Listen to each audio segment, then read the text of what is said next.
नमस्कार, सार्विक की डिजिटल पाठशाला में आपका स्वागत है। आज हम कक्षा 12 के रसायन विज्ञान के अंतर्गत विद्युत रसायन चैप्टर नंबर 3 का अध्ययन करेंगे। तो स्टार्ट करते हैं आज का टॉपिक विद्युत रसायन। सबसे पहले हम ये जानेंगे कि विद्युत रसायन है क्या। तो रसायन विज्ञान की वह शाखा जिसके अंतर्गत भिन्न रासायनिक तंत्रों में विद्युत धारा द्वारा होने वाले रासायनिक परिवर्तनों एवं रासायनिक अभिक्रियाओं के द्वारा विद्युत उत्पादन का अध्ययन किया जाता है। या इसको हम ऐसे भी कह सकते हैं कि रसायन विज्ञान की वह शाखा जिसके अंतर्गत हम विद्युत ऊर्जा का रासायनिक ऊर्जा में और रासायनिक ऊर्जा का विद्युत ऊर्जा में परिवर्तनों का अध्ययन करते हैं, उसे ही हम विद्युत रसायन कहते हैं। इसको जानने के लिए, इस विद्युत रसायन को जानने के लिए हमें कुछ बेसिक चीज़ों को जानना आवश्यक है। जैसे क्या है कि विद्युत, सबसे पहले हम ये जानेंगे कि विद्युत चालक क्या होते हैं या इलेक्ट्रिकल कंडक्टर्स किसे कहते हैं। तो ऐसे पदार्थ जिनमें विद्युत धारा का प्रवाह होता है या ऐसे पदार्थ जिनमें विद्युत धारा प्रवाहित हो सके, उसे ही हम क्या कहते हैं, विद्युत चालक या इलेक्ट्रिकल कंडक्टर्स कहते हैं। जैसे लोहा, चांदी, तांबा, अम्ल, क्षार व लवण का जलीय विलयन इत्यादि। अब हम जानेंगे कि कुचालक क्या होते हैं या विद्युत अचालक क्या होते हैं, इलेक्ट्रिकल इंसुलेटर किसे कहेंगे। तो ऐसे पदार्थ जिनमें विद्युत धारा का प्रवाह नहीं होता है, इसे ही हम कुचालक कहते हैं या विद्युत अचालक कहते हैं। जैसे कांच, मोम, लकड़ी इत्यादि। अब ऐसे पदार्थ जिनमें विद्युत धारा का प्रवाह होता है वो विद्युत के चालक होते हैं। तो जिनमें विद्युत धारा का प्रवाह होता है, तो प्रवाह के लिए कौन कौन सी परिस्थितियां हमें आवश्यक होती हैं जिसके द्वारा उसमें विद्युत धारा का प्रवाह हो सके। तो यह दो परिस्थितियां हैं जो आवश्यक हैं। पहला है कि आवेश वाहक की उपस्थिति हो, पदार्थ में आवेश वाहक की उपस्थिति हो। इसका क्या मतलब है? इसका मतलब ये है कि जब पदार्थ में क्या हो, जब पदार्थ में विद्युत धारा प्रवाहित होती है तो यानी उस धारा को ले जाने वाला कोई हो, यानी ले जाने वाला ही क्या कहलाता है, आवेश वाहक कहलाता है। तो इसकी उपस्थिति अनिवार्य होती है। इसके साथ साथ जो आवेश वाहक होते हैं, जो एक स्थान से दूसरे स्थान तक जाते हैं, तो उनको एक स्थान से दूसरे स्थान तक ले जाने वाला बल चाहिए। तो ये दोनों ही परिस्थितियां क्या हैं, एक पदार्थ के विद्युत चालक होने के लिए आवश्यक होती हैं। तो इसके आगे अब हम देखते हैं कि जो आवेश वाहक होते हैं उनकी प्रकृति के आधार पर पदार्थों को दो भागों में विभाजित किया गया है। पहला है धात्विक या इलेक्ट्रॉनिक चालक, जिसे मेटेलिक या इलेक्ट्रॉनिक कंडक्टर कहते हैं। दूसरा है विद्युत अपघटनी चालक या आयनिक चालक, जिसे इलेक्ट्रोलिटिक या आयनिक कंडक्टर कहते हैं। तो हम एक एक करके देखते हैं कि ये क्या होते हैं। तो धात्विक या इलेक्ट्रॉनिक चालक उसे कहते हैं कि जिसमें जो धातुएं होती हैं वही क्या हैं, धात्विक चालक होती है। धात्विक चालक क्यों होती हैं या चालक क्यों होती हैं? क्योंकि जो धातु आयन होते हैं उनमें मुक्त इलेक्ट्रॉन पाए जाते हैं। इस तरह से ये जो धातु आयन हैं, तो जो ये मुक्त इलेक्ट्रॉन हैं, ये मुक्त इलेक्ट्रॉन ही क्या करते हैं, विद्युत धारा को ले जाने का कार्य करते हैं, यानी वाहक होते हैं। ये जो मुक्त इलेक्ट्रॉन हैं यही क्या है, यानी फ्री इलेक्ट्रॉन, यही क्या है, वाहक का, आवेश वाहक का कार्य करते हैं। तो और मुक्त इलेक्ट्रॉन कहते किसे हैं? तो ऐसे इलेक्ट्रॉन जो बंध बनाने में भाग नहीं लेते हैं। ऐसे इलेक्ट्रॉन जो बंध बनाने में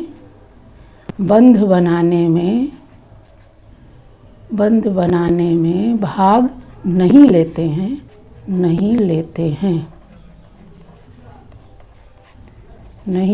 हैं, वहीं क्या कहलाते हैं, मुक्त इलेक्ट्रॉन कहलाते हैं।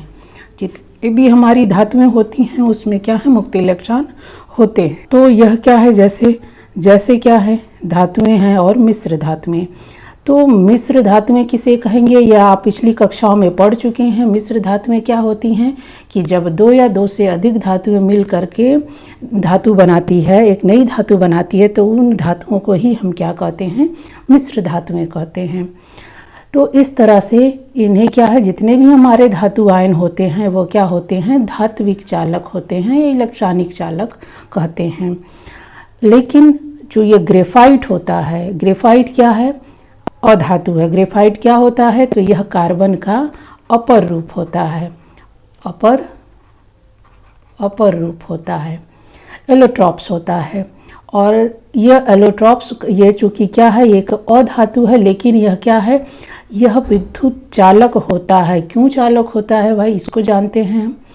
तो जो कार्बन होते हैं, कार्बन की संयोजकताएं क्या होती हैं, 4 होती हैं। तो जब कार्बन कार्बन आपस में ग्रेफाइट में जुड़ते हैं, तो जो ये इसके तीन जो 3 संयोजकताएं हैं वो कार्बन से तो जुड़ जाती है, लेकिन यह जो एक संयोजकता होती है या एक इलेक्ट्रॉन होते हैं, यह क्या करते हैं, मुक्त हो जाते हैं, ये बंध बनाने में भाग नहीं लेते हैं। तो इस कारण यह क्या है, मुक्त रहते हैं। तो इस मुक्त होने के कारण यह क्या करते हैं, तो ये वाहक का कार्य करते हैं। तो इसलिए यह क्या है, कार्बन जो ग्रेफाइट होती है वो अधातु होते हुए भी क्या है, धात्विक चालक कहलाती है। यह क्या है, धात्विक चालक कहलाती है। अब हम देखते हैं कि विद्युत अपघटनीय आयनिक चालक क्या होते हैं। तो विद्युत अपघटनीय आयनिक चालक यानी ऐसे पदार्थ जिसमें विद्युत धारा जब प्रवाहित की जाती है तो वो अपनी गलित अवस्था में या जलीय विलयन में उनका वियोजन होने के कारण उत्पन्न होते हैं आयन। तो इसका क्या मतलब है कि जैसे यह कोई पदार्थ है, इस पदार्थ में अगर विद्युत धारा प्रवाहित की जाती है, इस पदार्थ में अगर कोई विद्युत धारा प्रवाहित की जाती है, तो विद्युत धारा प्रवाह के कारण ये इस पदार्थ में क्या होते हैं, ये जो इसका जो जलीय विलयन होता है, यह अपने आयनों में टूट जाते हैं और टूट जाने के कारण ये आयन में परिवर्तित हो जाते हैं, यानी प्लस माइनस में टूट जाते हैं।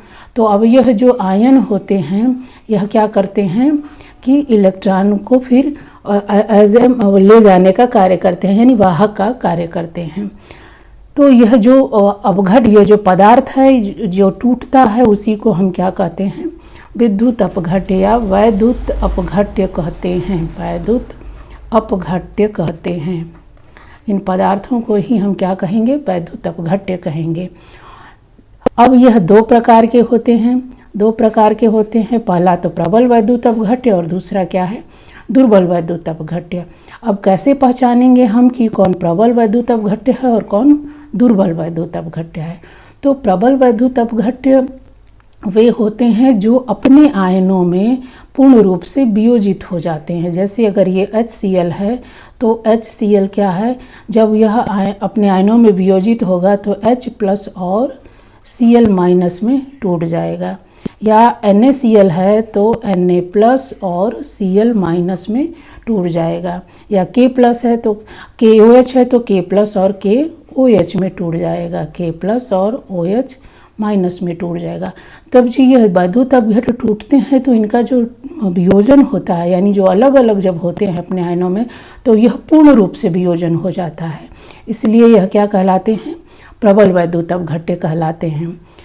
और अब हम देखेंगे दुर्बल वैद्युत अपघट्य क्या होते हैं। तो ऐसे अपघट्य जो क्या हों, पूर्ण रूप से जिनका वियोजन नहीं होता है, यानी CH3 अगर CH3COOH है तो इसका आंशिक वियोजन हो, यानी सभी के सभी जितने भी अणु लिए गए हैं CH3COOH के वह वियोजित नहीं होते हैं, कुछ होते हैं और यह किस में टूटते हैं, CH3COO- और H+ में टूटेंगे। लेकिन इसमें क्या है, पूरे के पूरे जो अणु लिए गए हैं वो उनका वियोजन नहीं होता है। लेकिन जबकि प्रबल वैद्युत अपघट्यों में क्या है, उनका वियोजन हो जाता है पूर्ण रूप से। तो इसलिए यह क्या कहलाते हैं, दुर्बल वैद्युत अपघट्य कहलाते हैं। यानी प्रबल क्या होते हैं, जिनका पूर्ण रूप से वियोजन हो जाता है अपने आयनों में, वो प्रबल कहलाते हैं। और जिनका पूर्ण रूप से वियोजन नहीं हो पाता है अपने आयनों में, तो वह क्या कहलाते हैं, दुर्बल वैद्युत अपघट्य कहलाते हैं। आगे देखते हैं। अब हम सेल के बारे में जानेंगे, हमारा टॉपिक स्टार्ट हो जाएगा यहीं से। ये कुछ जानकारियाँ थीं। अब सेल, सेल के बारे में, सेल क्या होते हैं? सेल से सभी लोग परिचित हैं, अपने घरों में भी सेल को देखा होगा। तो इसे विद्युत रासायनिक सेल भी कहा जाता है, इलेक्ट्रोकेमिकल सेल भी कहा जाता है। सेल एक ऐसी युक्ति होती है या सेल एक ऐसा डिवाइस होता है जिसमें क्या होता है कि वैद्युत ऊर्जा को रासायनिक ऊर्जा में और रासायनिक ऊर्जा को वैद्युत ऊर्जा में परिवर्तित किया जाता है। यानी इसके माध्यम से हम क्या करते हैं कि विद्युत ऊर्जा को रासायनिक ऊर्जा में और रासायनिक ऊर्जा को विद्युत ऊर्जा में परिवर्तित करते हैं। तो यह दो प्रकार के होते हैं। पहला है विद्युत अपघटनी सेल, जिसे इलेक्ट्रोलाइटिक सेल भी कहते हैं, और दूसरा है गैल्वेनिक या वोल्टीय सेल, गैल्वेनिक या वोल्टीय सेल। इसको अभी यहाँ पर फिलहाल इतना ही जानेंगे, आगे हम इसके बारे में डिटेल में पढ़ेंगे। तो थोड़ा जान लेते हैं कि कौन सा विद्युत अपघटनी सेल होते हैं और कौन से गैल्वेनिक सेल होते हैं। तो विद्युत अपघटनी सेल में क्या होता है कि इस तरह से एक पात्र लिया जाता है, इस तरह से एक पात्र होता है जिसमें यह क्या है, विद्युत अपघट्य भरा होता है और उसमें इलेक्ट्रोड लगे होते हैं। यह जो होते हैं ये दो क्या हैं, इलेक्ट्रोड होते हैं, और यह जो एक बैटरी के द्वारा जोड़ा जाता है। और इसमें विद्युत ऊर्जा जो होती है, बाह्य सोर्स से जब ऊर्जा दी जाती है, यहाँ पे जब इस सोर्स से, बाह्य स्रोत से यानी बैटरी से जब ऊर्जा दी जाती है, तो इन जो विद्युत अपघट्य होते हैं उनका वियोजन हो जाता है। यानी बाहरी सोर्स से ऊर्जा देने पर इसमें क्या होता है, विद्युत ऊर्जा यहाँ रासायनिक ऊर्जा में परिवर्तित होती है। अब यहाँ पर क्या है, लेकिन जो गैल्वेनिक सेल होता है, गैल्वेनिक सेल में ये जो दो इलेक्ट्रोड होते हैं, एक एनोड होता है और एक कैथोड होता है। ये भी, इसमें भी एनोड और कैथोड ये होते हैं।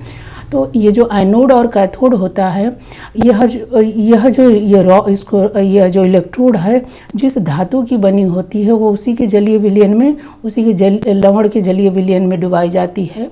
और यहाँ पर क्या है, और ये जो कैथोड होता है, एक वो क्या होता है, वो अपने लवण के जिस धातु की बनी होती है उस धातु के लवण विलयन में जब डुबोई जाती है तो इनके जो विभवों में अंतर उत्पन्न हो जाता है, जिसके कारण फिर इलेक्ट्रॉनों का मूवमेंट स्टार्ट हो जाता है। यानी इसमें रासायनिक ऊर्जा विद्युत ऊर्जा में परिवर्तित होती है, इसमें बाह्य स्रोत से ऊर्जा नहीं दी जाती है। तो ये क्या होते हैं, गैल्वेनिक सेल कहलाते हैं या वोल्टीय सेल कहलाते हैं। तो इस तरह से हम अभी यहाँ पर हम इतना ही जानेंगे, इसके बारे में हम आगे पढ़ेंगे। तो हम देख लेते हैं कि गैल्वेनिक सेल या वोल्टीय सेल जो होते हैं वो कितने प्रकार के होते हैं। तो ये दो प्रकार के होते हैं। प्राथमिक सेल, जिसे प्राइमरी सेल भी कहते हैं, यानी वे सेल होते हैं जिन्हें क्या किया जाता है कि पुनः चार्ज नहीं किया जा सकता, इन्हें पुनः चार्ज नहीं किया जा सकता है, जैसे डैनियल सेल और शुष्क सेल। दूसरा होता है गौण सेल, जिसे हम सेकेंडरी सेल भी कहते हैं। यह इसमें क्या होता है कि विद्युत धारा के प्रवाह करके, विपरीत दिशा में विद्युत धारा प्रवाहित करके इनको चार्ज किया जा सकता है, जैसे बैटरी जो सभी लोग अपने घरों में देखते हैं, या इसे सीसा संचायक बैटरी भी कहते हैं। तो इन सब के बारे में हम आगे डिटेल में पढ़ेंगे। तो आगे चलते हैं हम।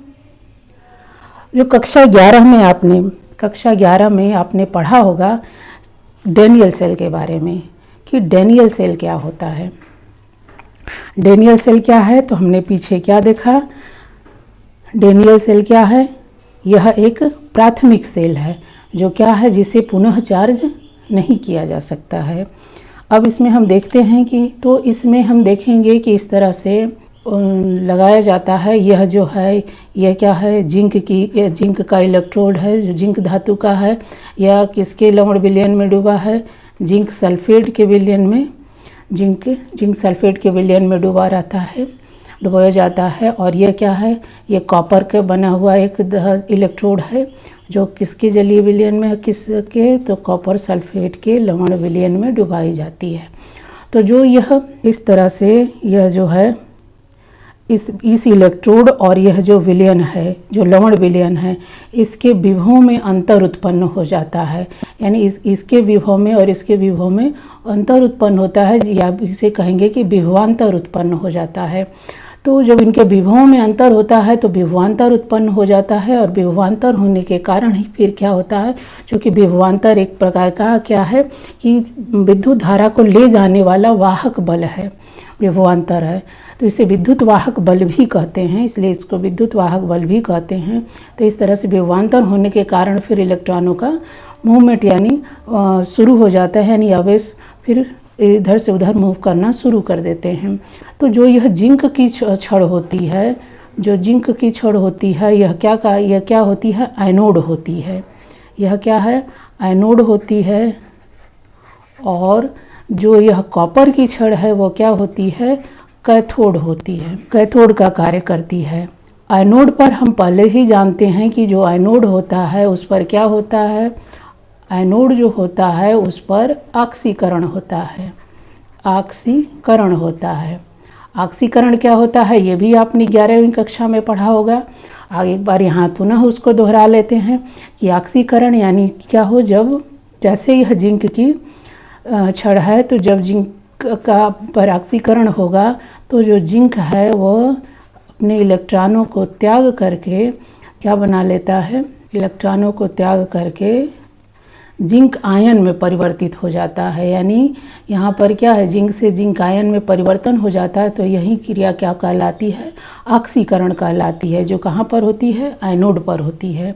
कॉपर की धातु होती है वह क्या है, कैथोड का कार्य करती है, और कैथोड पर क्या होता है, अपचयन होता है, अपचयन होता है। अपचयन में क्या होता है कि जो कॉपर आयन होते हैं वह क्या करते हैं, 2 इलेक्ट्रॉनों को ग्रहण करके Cu में परिवर्तित हो जाते हैं। तो यह क्या है, अपचयन है, और यह क्या है, ऑक्सीकरण, यानी जिंक जो है एनोड पर ऑक्सीकरण होता है, और जो कॉपर है वो कैथोड का कार्य करता है और इस पर अपचयन होता है। तो इस तरह से यह एक डेनियल सेल है, और इस तरह से विभवांतर होने के कारण फिर इलेक्ट्रॉन मूव करने लगते हैं, और विद्युत वाहक बल के द्वारा इस तरह से विद्युत धारा प्रवाहित होने लगती है।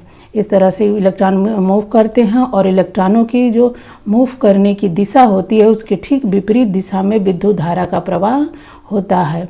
और इन 2 विलयनों को एक लवण ब्रिज के द्वारा जोड़ा जाता है। ये सब आप पिछली कक्षाओं में पढ़ चुके हैं कि जब तक ये लवण ब्रिज के द्वारा जोड़ा जाता है क्योंकि सर्किट क्या हो, कंप्लीट हो जाए, जिसकी वजह से क्या हो, विद्युत धारा का प्रवाह हो सके। तो इस तरह से आप डेनियल सेल के बारे में जानते हैं। जिसको डेनियल सेल को रिप्रेजेंट कैसे करते हैं ये भी देख लेते हैं, कैसे दर्शाया जाता है। तो जो यह एनोड होता है, एनोड यानी जिंक धातु होती है, जिंक धातु, और यह क्या है, ठोस होती है, क्या कार्य करती है, तो यह एनोड का कार्य करती है, एनोड का कार्य करती है। और फिर इसकी लवण विलयन में डूबा होता है, तो जिंक सल्फेट के लवण विलयन में डूबा होता है। जिंक सल्फेट के लवण विलयन में लवण ब्रिज के द्वारा जुड़ा होता है। इसको ये जो 2 समानांतर रेखा होती है वो लवण ब्रिज को दर्शाती है, लवण ब्रिज के द्वारा जुड़ी होती है। फिर क्या है, कॉपर सल्फेट का विलयन होता है, कॉपर सल्फेट के विलयन में फिर कॉपर होता है जो क्या करता है, कैथोड का कार्य करता है। तो इस तरह से हम कॉपर कैथोड का कार्य करता है, और इस तरह से हम इसको दर्शाते हैं। ये भी क्या है, सॉलिड है। तो इस तरह से हम डेनियल सेल को दर्शाते हैं। ऑक्सीकरण और अपचयन हम समझ गए क्या होता है। इसको जब क्या है, जब इलेक्ट्रॉनों का त्याग करते हैं, जब कोई भी जो परमाणु होते हैं वो इलेक्ट्रॉनों का त्याग करता है तो ऑक्सीकरण होता है। जब वह क्या करता है, ग्रहण करता है, तो वह क्या होता है, अपचयन होता है।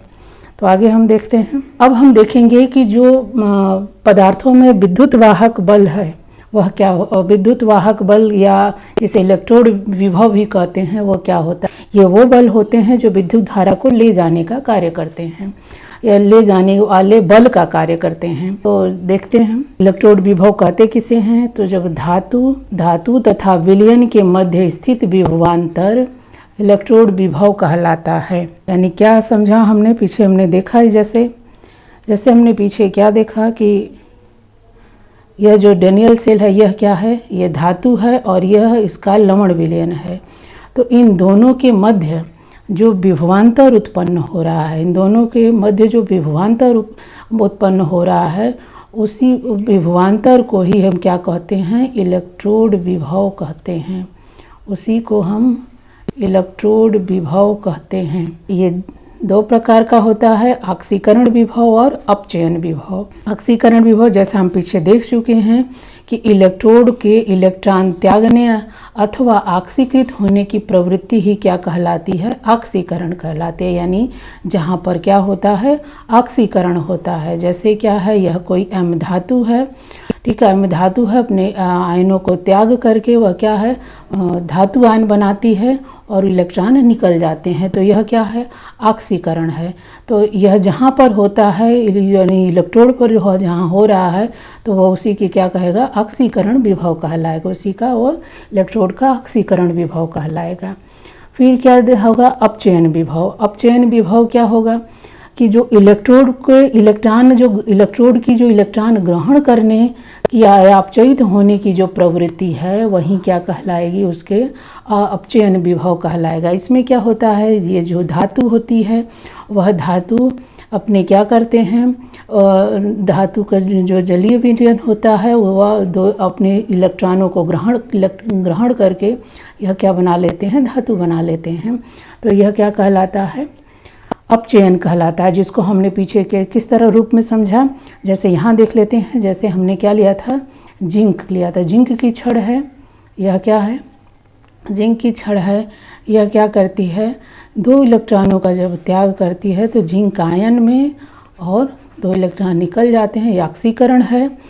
और अपचयन क्या होता है, जैसे कॉपर है 2+, ये दो इलेक्ट्रॉनों को ग्रहण करके क्या करती है, कॉपर में परिवर्तित हो जाती है। तो यह क्या है, यह ऑक्सीकरण है और यह क्या है, अपचयन है। और यह क्रिया जिस इलेक्ट्रोड पर होती है वह क्या हो जाता है, वह उस इलेक्ट्रोड का अपचयन विभव हो जाता है और यह क्या हो जाता है, इसका ऑक्सीकरण विभव हो जाता है। अब हम देखते हैं कि मानक इलेक्ट्रोड विभव क्या होते हैं, जिसे E0 से प्रदर्शित करते हैं। और इसमें क्या होता है, तो जब 25 डिग्री सेल्सियस पर किसी धात्विक इलेक्ट्रोड को 1 मोलर सांद्रता के विलयन में, सांद्रता के वही विलयन या विद्युत अपघट्य के विलयन में डुबाने पर जो विभव उत्पन्न होता है, उस अर्धसेल का मानक इलेक्ट्रोड विभव कहलाता है। क्या मतलब हुआ कि जैसे यह क्या है, जैसे यह हमने एक पात्र लिया, इसमें कोई वैद्युत अपघट्य भरा हुआ है और यह एक क्या है, छड़ है, एक रॉड है, इलेक्ट्रोड है।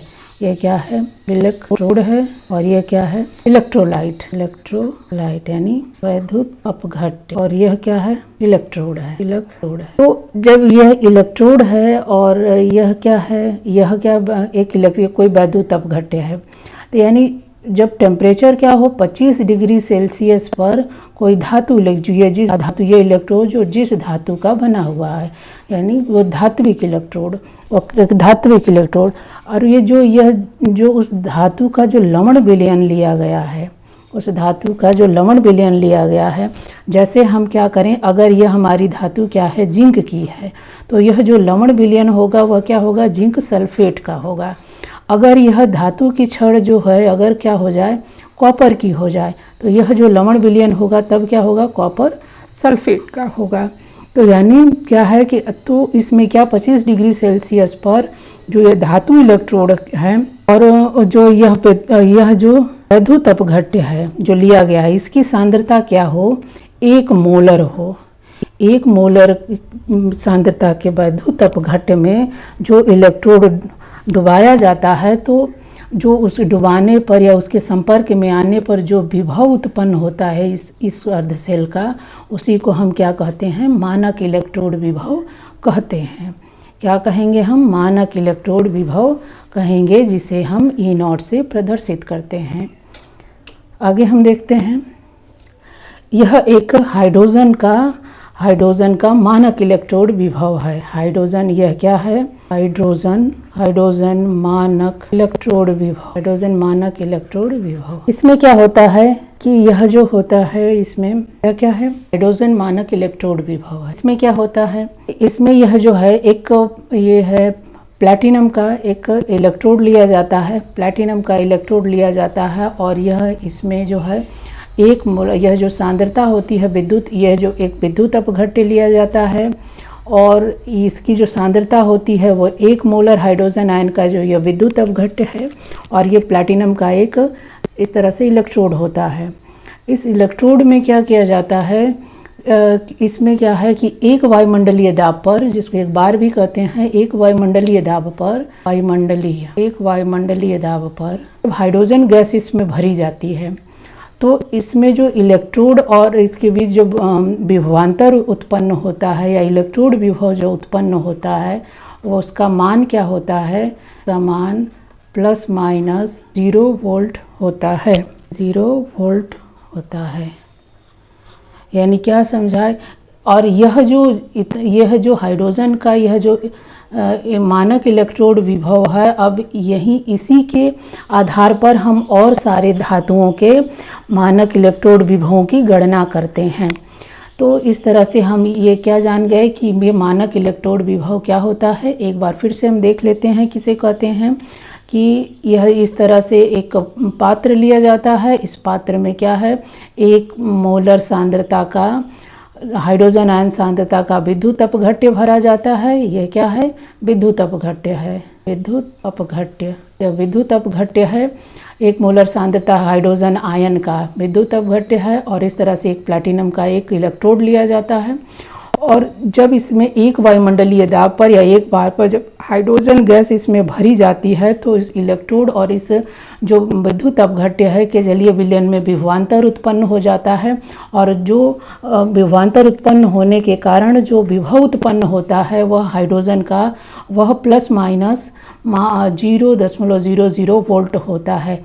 अब इस हाइड्रोजन के इसी को मानक इलेक्ट्रोड विभव कहते हैं हाइड्रोजन का, और इसी के आधार पर हम अन्य धातुओं के जो मानक हाइड्रोजन इलेक्ट्रोड विभव की हम गणना करते हैं। इतना ही हम आज के टॉपिक में इतना ही पढ़ेंगे। इसको अगर दिक्कत होती है तो कमेंट बॉक्स में लिख करके उसको अपने क्वेश्चन को पूछिए और इस वीडियो को ज़्यादा से ज़्यादा बच्चों को शेयर कीजिए, सब्सक्राइब करिए ताकि ज़्यादा से ज़्यादा लोगों के पास पहुँचे, ताकि इस वीडियो से ज़्यादा बच्चों को लाभ मिल सके। धन्यवाद।